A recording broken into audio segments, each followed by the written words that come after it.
מקום שלישי באליפות העולם עד גיל 23, מקום שני באליפות אירופה לנוער 60 קילוגרמים, תחת המאמן אלכס דאר.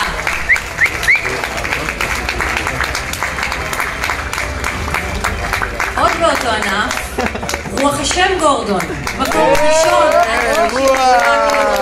באליפות העולם. רוח נמצא בחו"ל ולכן אחיו, אהבת השם גורדון, יקבל את הפס בשמו. לא, אמון, לא. עדיין אגרוף תאילנדי, אלעד סומן, מקום שלישי עד 75 קילוגרמים באליפות העולם. אלעד נמצא בחו"ל ולכן אימו הלכה לי תעלה לקבל את הפרס בשמו.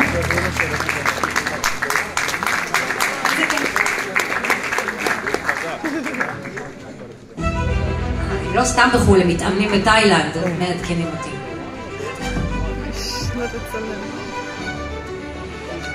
עדיין באגרוף תאילנדי, אמין מדח, מקום שלישי עד 60 קילוגרמים באליפות העולם לנוער, תחת המאמן אוהד קורלנד. ומקסים ברניס, מקום שני עד 67 קילוגרמים באליפות העולם, גם כן תחת המאמן אוהד קורלנד. ומקסים נמצא בחו"ל, ולכן אביו, יולי, יעלה במקומו. ברכות.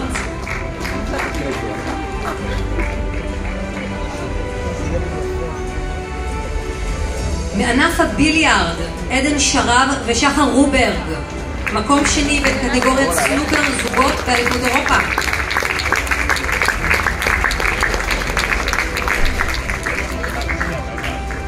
מאמן, דוד ויצמן, פחות חשוב, פחות עדיף.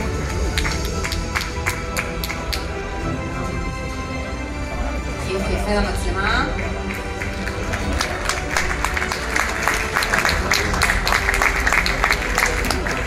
אנחנו עם ברידג', נבחרת עד גיל 21, אופק סבח, אור מנצור, דניאל מסיקה, יונתן שליבוביץ', עידו מושקוביץ, שניר צור והקפטן דני לוטשטיין.